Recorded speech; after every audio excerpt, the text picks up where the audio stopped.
लग्नानंतर होईलच प्रेम मालिकेच्या आजच्या जबरदस्त भागामध्ये आपल्याला असं पाहायला मिळणार आहे की मानिनीने आता इथे पार्थचं थोबाड फोडलेलं असतं.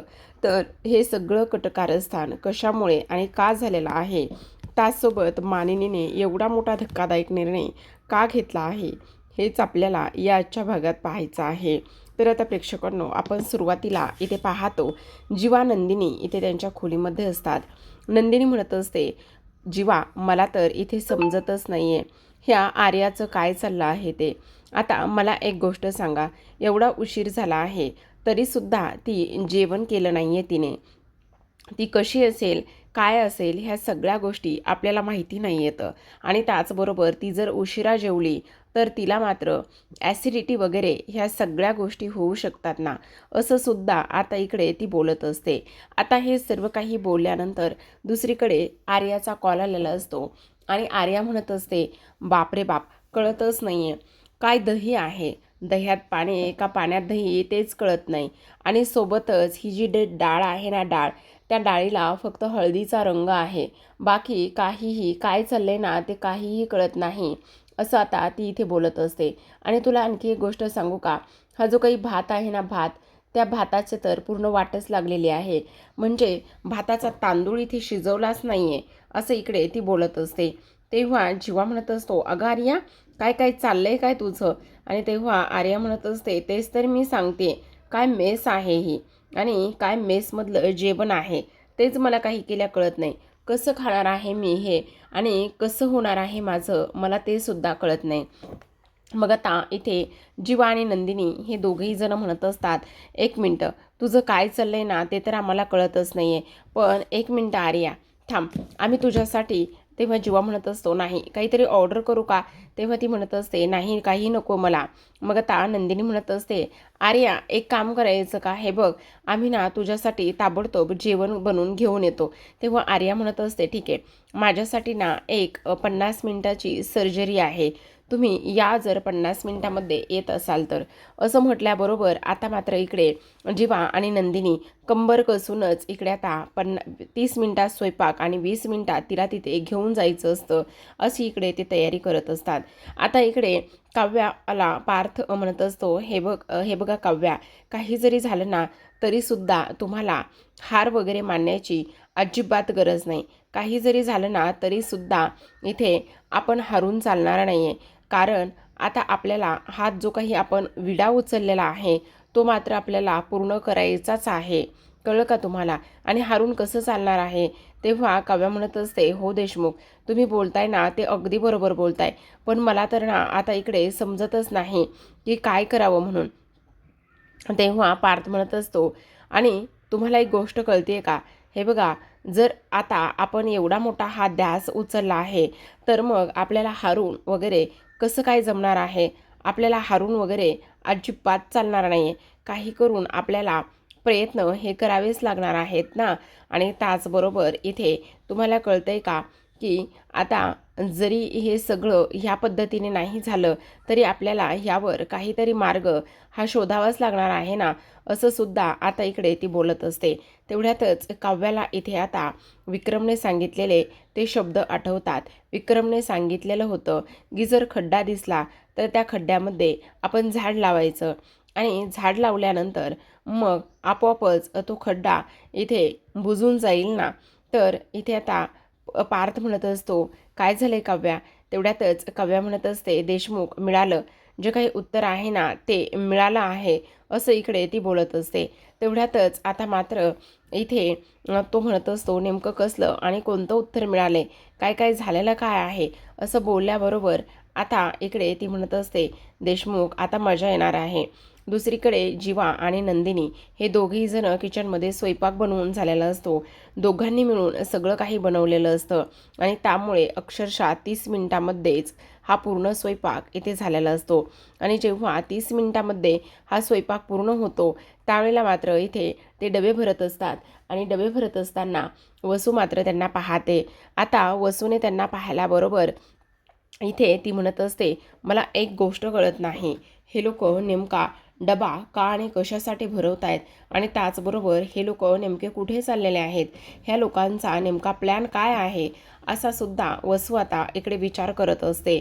आणि तेवढ्यातच आता इकडे नंदिनी म्हणत असते, जीवा खरं सांगू का, आज ना आर्याचं पोट भरणार आहे. तेवढ्यात वसूने मात्र ह्या दोघांचे व्हिडिओ आणि फोटोसुद्धा शूट करून ठेवलेलं असतं. नंदिनी म्हणत असते, आता तिने एकदा का पोटभर जेवली आणि पोटभर जेवली की सगळं कसं व्यवस्थित होणार आहे असं सुद्धा आता इकडे ती बोलत असते. त्याचबरोबर आपण पाहतो की आता इकडे हे दोघेजण टिफिन भरत असतात, पण वसू मात्र अजिबात तिथून कुठेही हालत नाही. जेव्हा वसू तिथून कुठेही हालत नाही त्यावेळेला मात्र आता इथे हा जो काही पार्थ आहे तो पार्थ आणि काव्या हे दोघेही जण तिकडे असतात. तर जीवा आणि सोबतच नंदिनी आता हे हॉलमध्ये कुणी आहे का नाही ह्या गोष्टीचा विचार करून हळूहळू करून बाहेर पडलेले असतात. आता ते दोघेजण निघून जातात, पण वसू म्हणत असते की आत्ता जरी ह्या फोटोचा उपयोग नाही झाला तरीसुद्धा ह्या फोटोचा उपयोग नक्कीच नंतर होईल आणि हे दोघेजण नेमके कुठे जातात, काय करतात ह्या गोष्टी मी नक्कीच शोधून काढेल असं सुद्धा आता इकडे वसू बोलू लागलेले असते. तर इथे दुसऱ्या बाजूला आपण पाहतो की आता इकडे पार्थ आणि काव्या हे दोघेही जण IIP रोडवरती जाऊन पोहोचलेले असतात.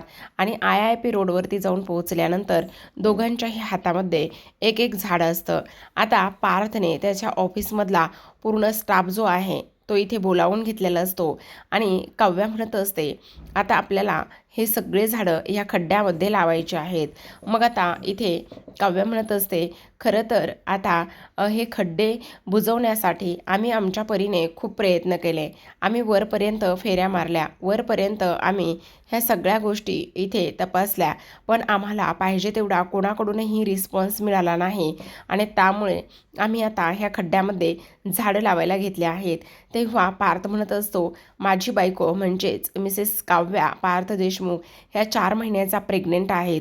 अधेमध्ये त्यांना चक्करसुद्धा येत होती, पण तरीसुद्धा त्यांनी मात्र हार मानली नाही आणि हार न मानता इथे त्यांनी हा ध्यास घेतला आहे की IIP रोडवरील हे जे काही काम आहे ते काम लवकरात लवकर पूर्ण झालं पाहिजे आणि त्याचबरोबर ह्या कामाला इकडे 4 चांद लागले पाहिजे असं इकडे ह्यांचं म्हणणं आहे असं सुद्धा आता इथे पार्थ बोलत असतो. दुसरीकडे आपण पाहतो वसू म्हणत असते, पण विजयराव मला एक गोष्ट सांगा, ते तिकडे इथे खड्ड्यात झाडं लावू नाही तर झाडात खड्डे लावू, आपल्याला काय करायचं आहे? आता तुमचं असं म्हणणं आहे का की मी तिकडं जावं आणि त्याचबरोबर त्यांना अडवावं आणि त्यांनी लावलेली झाडं सगळी उपटून टाकावी म्हणून? तेव्हा विजय म्हणत असतो, काय करताय सासूबाई हे तुम्ही? असं अजिबातच काहीही नाही आहे. तुमच्या गोष्टी लक्षात येत आहेत का सासूबाई? अहो मी त्या दोघांचं बोलणं ऐकलं. इथे आता पार्थ आणि काव्या आदल्या दिवशी रात्री बोलत असतात आणि ते म्हणत असतात, आपल्याला हे जे काही ग्रीन स्पॉट आहेत ते तयार करायचं आहे, पण ही गोष्ट मात्र आता काही जरी झालं तरीसुद्धा मानिनीला मात्र समजायला नको असं इकडे ते बोलत असतात. तेवढ्यातच काव्याला उचकी लागलेली असते, थोडासा त्रास होत असतो. तेव्हा पार्थ म्हणत असतो, काय झालं काव्या, सगळं काही ठीक आहे ना? मग आता काव्या म्हणत असते, हो हो पार्थ सगळं काही ठीक आहे, काळजी वगैरे काही करू नका असं सुद्धा आता इकडे ती बोलत असते. आणि हे सगळं काही बोलल्यानंतर पार्थ म्हणत असतो, बरं बरं, पण आईला नाही ह्या सगळ्या गोष्टी सांगायच्या. मग आता इकडे हा जो विजय आहे ह्या विजयने हे सगळं बोलणं ऐकलेलं असतं आणि विजयने हे सगळं काही बोलणं ऐकल्यानंतर आता इकडे तो म्हणत असतो, मी आहे ना अलीबाबा, मी आता इकडे मानिनी मामीला सगळं काही सांगणार आणि एकदा का हे सगळं गुपित सांगितलं की मग बघा काय होतंय ते. तुम्ही हे सगळं लपून करताय ना, आणि लपून करताय ही गोष्ट जेव्हा तुमच्या आईला समजेल तेव्हा मात्र काय होईल हे तुम्हीच बघा. मी मात्र सगळं त्यांच्यासमोर उघड करणार आहे असं सुद्धा आता इकडे तो बोलत असतो. त्याच वेळेला आता इकडे वसू म्हणत असते, काय काय सांगताय काय तुम्ही? म्हणजे मला एक गोष्ट सांगा, हे मानिनीला नाही सांगायचंय? मग तेच तर मी सांगतो ना तुम्हाला. हे तर आता जर इथे लपून ठेवलेलं असेल तर मग सगळ्यात जास्त मजा तीच येणार आहे ना, काही जरी झालं तरी. मग आता इथे वसू म्हणत असते, खरं तर मग आता काय करायला पाहिजे?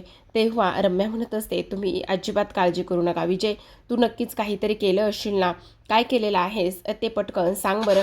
तेव्हा विजय म्हणत असतो की आता मी ना इकडे मीडियावाले पाठवलेले आहेत. माझे जे काही मित्र कंपनी आहे ना त्यांच्या ओळखीतले मीडियावाले आहेत खरे, पण त्यामध्ये ना काही माणसं मी माझ्या पद्धतीची पाठवलीत. म्हणजे आता काही जरी झालं ना तरीसुद्धा ते मीडियावाले तर त्यांना प्रश्न विचारतीलच, त्यांचं कौतुक वगैरे करतीलच, पण त्यामध्ये अशी काहीतरी डांबरीस माणसं आहेत ना, ती माणसं मात्र इथे काव्य आणि पार्थचं जगणं मुश्किल करून सोडणार आहेत, असं सुद्धा आता इकडे ते बोलत असते. दुसरीकडे आपण पाहतो सर्वजण आता एक एक करून एक एक झाड त्या खड्ड्यामध्ये लावायला तयार झालेलं असतं. त्या IIP रोडवरती भरपूर असे खड्डे असतात आणि त्या प्रत्येक खड्ड्यामध्ये एक एक झाड आता काव्या आणि पार्थ त्याचबरोबर त्यांचा जो काही ऑफिसचा स्टाफ आहे तो सगळा ऑफिसचा स्टाफ आता इकडे ते झाड लावायला सुरुवात करत असतं. आता इथे मात्र काव्या म्हणत असते, देशमुख मला एक गोष्ट सांगा, ह्या लोकांना तुम्ही बोलवलेलं आहे का? तेव्हा पार्थ समोर पाहतो आणि पार्थ म्हणत असतो, नाही नाही, मी तर कोणालाच नाही बोलवलेलं. तेवढ्यातच एक माणूस समोर येतो आणि म्हणत असतो, हा जो व्हिडिओ आहे ना, हा आता सोशल मीडियावर टाकायचा का? असं म्हटल्याबरोबर पार्थ म्हणत असतो, तुम्ही नेमके कोण आहात? आता सगळे मीडियावाले तिथे जमा झालेले असतात, पण पार्थने मात्र इथे कोणालाही बोलवलेलं नसतं. पण आता इकडे ह्या दोघांना जास्त काही इथे डिस्कस करायला वेळ भेटत नाही आणि डिस्कस करायला वेळ न भेटल्यामुळे आता इकडे मीडियांच्या प्रश्नांचा भडीमार इथे आता सुरू झालेला असतो. मीडियावाले म्हणत असतात की खरं खरं सांगा की हे जे काही तुम्ही हाती घेतलेला प्रोजेक्ट आहे तो कशा संदर्भात आहे? तेव्हा काव्या म्हणत असते, हा IIP रोड आहे, ह्या IIP रोडवरती ना खूप सारे अपघात झालेत, खूप जणांचे मिसकॅरेज झाले, पण एक गोष्ट मात्र नक्की आहे आणि ती म्हणजे की इथे ना आम्ही ह्या सगळ्या गोष्टीसाठी खूपदा प्रयत्न केले, खूपदा प्रयत्न करूनसुद्धा आमच्या हाती मात्र काहीही लागलं नाही आणि म्हणूनच काही आमच्या हाती न लागल्यामुळे आम्ही आता ह्या खड्ड्यावर स्वतः इथे झाडं लावायचं ठरवलं आणि म्हणूनच आम्ही हे सगळे काही प्रयत्न इथे आता करायला सुरुवात केली आहे, असं इकडे ते बोलत असतात. दुसरीकडे आपण पाहतो मानिनी मिथून हे दोघेही जण बसलेले असतात आणि हे दोघेही जण बसल्यानंतर आता मिथून म्हणत असतो, एक कोडं काही केल्यास सुटे नाही. तेव्हा मानिनी म्हणत असते, कोणतं आणि कसलं कोडं सुटे नाही? असं बोलल्याबरोबर तो सांगत असतो. तेव्हा मानिनी त्या कोड्याचं उत्तर तमाशा असं सांगत असते. तेवढ्यातच वसू तिथे येते आणि वसू म्हणत असते, काय गं मानिनी, मला एक गोष्ट सांग, आता तुझं आणि त्याचबरोबर इथे तुझ्या काव्याचं आणि त्याचबरोबर पार्थचं नेमकं काय चाललेलं आहे, ही गोष्ट तुला माहिती का? तेव्हा ती म्हणत असते, काय माहिती का म्हणजे? तसं नाही गं, म्हणजे तुझी पोरं तुझ्यापासून काही लपवत आहेत का? ती कुठे जात आहेत, काय जात आहेत, ह्या सगळ्या गोष्टी तुला माहिती आहेत का? तेवढ्यातच आता इथे वसू म्हणत असते, काय चाललंय काय? मग आता इथे हा जो काही मिथून आहे ना तो म्हणत असतो, अहो मी काय म्हणतो, हे बघा ना वसुताई, तुम्ही एखादी ना डिटेक्टिव्ह एजन्सीज का बरं काढत नाही येतं, म्हणजे तुम्हाला ह्या सगळ्या गोष्टी करायची गरजच नाही पडणार. तेव्हा मानिनी म्हणत असते, जरा जास्तच बोलतोयस मिथून, असं तुला वाटत नाही का? आणि तेव्हा वसू म्हणत असते, तेच तर मी पण बोलते ना, अर्ग मानिनी, मला एक गोष्ट सांग, तुझी पोरं कुठे गेलीत, काय गेलीत, जरा माहिती का तुला? आणि तुला सांगू का, पार्थ तर ऑफिसला सुद्धा जात नाही आहे. असं म्हटल्याबरोबर आता मात्र इथे मानिनी म्हणत असते, तुम्ही प्रत्येक वेळी काव्य आणि पार्थच्या पाठी का बरं लागलेले असतात? तुम्हाला असं काय वाटतं की इकडे खरंच माझी पोरं इकडे बिनकामी आहेत का म्हणून? हे बघा, असं काहीही नाही आहे, असं सुद्धा आता इकडे ते बोलत असतात. तेवढ्यातच आता वसू म्हणत असते, हो का? अगं मानिनी म्हणते, खरं सांगू का, इथे माझी काव्या क्लासला गेली असेल आणि त्याचबरोबर पार्थ असेलच इथे कुठे. मग तेवढ्यातच आता रम्या येते. रम्या TV ऑन करत असते. जेव्हा रम्या TV ऑन करते तेव्हा मात्र इथे आता तिला तिच्या पायाखालची जमीनच सरकते, कारण मानिनीच्या समोर TV वरती काव्या आणि त्याचबरोबर पार्थ हे लाईव्ह असतात आणि लाईव्ह मानिनी पाहत असते. जेव्हा मानिनी लाईव्ह पाहते त्यावेळेला मात्र इथे आता तिला धक्काच बसतो. मानिनी समोर इथे काव्या म्हणत असते, खरं तर आम्ही ह्या सगळ्या गोष्टीसाठी बरेच दिवस झालं इथे झटत आहोत. आणि त्याचबरोबर पार्थ म्हणत असतो, खरं सांगू का, माझी बायको म्हणजेच काव्या ही जवळपास 4 महिन्यांची प्रेग्नेंट आहे. त्यांना त्रास होत असताना सुद्धा त्या कधी डगमगल्या नाही आहेत किंवा त्यांनी कधी माघार घेतली नाही आहे, असं सुद्धा आता इकडे तो बोलत असतो. त्याचबरोबर आता इकडे ही मानिनी हे सगळं काही ऐकते. मानिनी जेव्हा ह्या सगळ्या गोष्टी ऐकते त्यावेळेला मात्र इथे आता विजयने जे काही इथे हायर केलेले त्याचे तोतया मीडियावाले आहेत ते सुद्धा तिथे असतात आणि ते नाही ते अनेक प्रश्न इथे विचारत असतात. मीडियावाल्यांचा एक प्रश्न असतो की तुम्ही हे सगळं जे आहे ते सगळं तुमच्या घरी सांगितलं आहे का, आणि तुमच्या घरातून तुम्हाला किती आणि कशा पद्धतीचा सपोर्ट आहे हे सुद्धा आता इकडे मीडियाचा प्रश्न असतो. त्यावेळेला आता इकडे काव्या म्हणत असते, हो खरं तर हा सपोर्ट ना मला माझे सासरे म्हणजेच माझे बाबा त्यांच्याकडून मिळाला आहे. म्हणजे त्यांच्यामुळेच मला हे सगळं काही काम करण्याची इथे इच्छा झाली आणि त्याचबरोबर मी भावी IAS आहे, आणखी झाली नाही आहे पण नक्कीच होईल आणि त्याच्या अगोदरच मी इथे समाजाचं काहीतरी देणं लागते, ह्या सगळ्या गोष्टी मी करायला तयार आहे. तेवढ्यातच पार्थ म्हणत असतो, अहो तुम्हाला सांगू हे सगळं काम करताना माझ्या बायकोला म्हणजेच काव्याला इथे चक्करसुद्धा आली आणि चक्कर येऊनसुद्धा इथे मात्र त्या डगमगल्या नाहीत, तरीसुद्धा त्या काम करतच राहिल्या असं इकडे आता बोलण्यात आलेलं असतं. मानिनी मात्र हे सगळं ऐकते आणि तेव्हा तिला खूप मोठा धक्का बसतो. हे सगळं विजय आणि त्याचबरोबर रम्या, वसू ह्या सगळ्यांनी कटकारस्थान करून हे सत्य समोर आणलेलं असतं. आता तेवढ्यातच इथे वसू म्हणत असते, बाई बाई बाई बाई मी बोलत होती ते काही चुकीचंच नाही आहे म्हणायचं, मी जे बोलत होती ते अगदीच बरोबर आहे, त्यामध्ये काही चुकीचं नाही आहे. मानिनी बघ बाई, तुलाच तुझ्या पोरावर फार विश्वास होता, तुझी पोरं तर सरळ सरळ इथं खोटं बोलते तर, आणि हे सुद्धा अशा पद्धतीने, अगं तुझी सून म्हणजेच काव्या, तुला तर तिचा फार पुळकाना, ती तरी ते प्रेग्नेंट आहे आणि प्रेग्नेंट असून सुद्धा ह्या सगळ्या गोष्टी अशा बोलते ती. तेवढ्यातच मानिनी तिचा मोबाईल घेऊन येते आणि मोबाईल घेऊन आल्यानंतर पार्थला ताबडतोब कॉल करत असते. तेव्हा पार्थ आता बाजूला जातो आणि फोन उचलतो आणि म्हणत असतो, अगाई जस्ट आता हॉस्पिटलमधून बाहेर पडलो आहेत असं बोलल्याबरोबर ते सुद्धा लाईव्ह इथे दिसत असतं आणि लाईव्ह दिसल्यानंतर आता मानिनी म्हणत असते, बघितलंस का अजून काय राहिलं आहे इथे तुझ्यासोबत खोटं बोलायचं. मानिनी मात्र रागाने फोन ठेवून देत असते आणि फोन ठेवून दिल्यानंतर फक्त आणि फक्त इथे आता पार्थ काव्या हे दोघेही जण घरी येण्याचीच ती वाट बघत असते. आता वसू म्हणत असते, बघितलंस का मानिनी काय झालेलं आहे ते, हे बघ काही जरी झालं ना तरीसुद्धा इथे तुझ्या सुनेने आणि त्याचबरोबर तुझ्या लेकाने तुझी फसवणूक केली आहे, ही गोष्ट मात्र तेवढीच खरी आहे मानिनी. आता तू त्या काव्याला काय शिक्षा देशील मानिनी, बोल ना, कारण इथे तुला तर तिने सरळ सरळ फसवलं आहे, मग फसवून सुद्धा इथे तू शांत बसणार आहेस का, असं सुद्धा आता इकडे ती बोलत असते. आता हे सगळं काही बोलल्यानंतर मात्र इथे मानिनीला खूप मोठा धक्का बसतो. पण विजय त्याचबरोबर वसू रम्याचं चांगलंच फावलेलं असतं, कारण आता इकडे वसूने मानिनीचा चांगलाच ब्रेन वॉश करून त्या आगीत तेल घालण्याचं कामसुद्धा इथे आता तिने केलेलं असतं. तर आता प्रेक्षकांना आजच्या भागात एवढंच. उद्याचा भाग पाहायचा असेल तर नक्की चॅनलला सबस्क्राईब करा, कारण उद्याच्या भागामध्ये आपल्याला असं पाहायला मिळतंय की आता इकडे ही जी काही न्यूज आहे ती पूर्ण व्हायरल झालेली असते आणि न्यूज व्हायरल झाल्यामुळे आता इकडे ज्या IAS अधिकारी आहेत त्या इथे आलेल्या असतात आणि IAS अधिकारी आल्यानंतर काव्याला म्हणत असतात की आम्हाला एक गोष्ट समजत नाही आहे, तुम्ही तर आता इथे हे सुद्धा झालेला नाही आहात, म्हणजे IAS झालेला नाही आहात, पण तुम्ही तर सर्वांचीच कामं करण्याचं ठरवलं आहे का, तुम्ही तर इथे दुसऱ्यांना काही कामं करू द्यायचं ठरवलंच नाही का, असं स्पष्टपणे त्या तिला विचारत असतात. तेव्हा मात्र काव्याला काय उत्तर द्यावं, काय बोलावं ही गोष्ट मात्र अजिबात समजत नसते. काव्या मात्र गप्प बसलेली असते. दुसरीकडे आपण पाहतो जीवा नंदिनी हे दोघेही जण आर्यासाठी हॉस्पिटलमध्ये टिफिन घेऊन गेलेले असतात आणि तेव्हा जेवत असताना आर्याला मात्र ठसका लागतो. आता ठसका लागल्याबरोबर इथे जो काही आपला जीवा आहे तो जीवा मात्र तिच्या पाठीवरून हात फिरवत असतो आणि तिला शांत करण्याचं काम करत असतो आणि शांत करण्याचं काम केल्यानंतर आता मात्र इकडे तिच्या पाठीवरून हात ठेवल्यानंतर नंदिनीचं लक्ष जातं. तेव्हा नंदिनी म्हणत असते, तिचा ठसका गेलाय जीवा, त्यामुळे जीवा पटकन तिच्या पाठीवरचा हात जो आहे तो पटकन बाजूला काढतो आणि बाजूला काढल्यानंतर नंदिनी मात्र जीवाकडे रागानेच लूक देत असते, कारण इथे आर्याच्या पाठीवर हात ठेवलेला नंदिनीला अजिबात आवडलेला नसतो.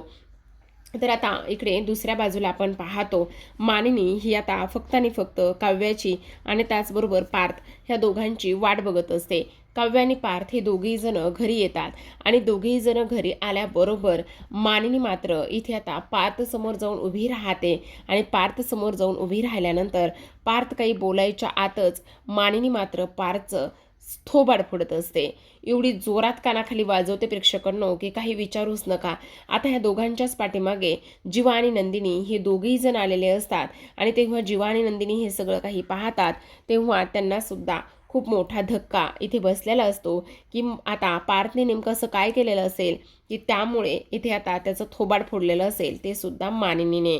आता हे थोबाड तर फोडले, पण आता ह्यावर पार्थ नेमका काय उत्तर देईल आणि त्याचबरोबर ही न्यूज आईपर्यंत कशी पोहोचली हे सगळं शोधून कसं काढेल पाहूयात येणाऱ्या भागात. तोपर्यंत पाहत राहा लग्न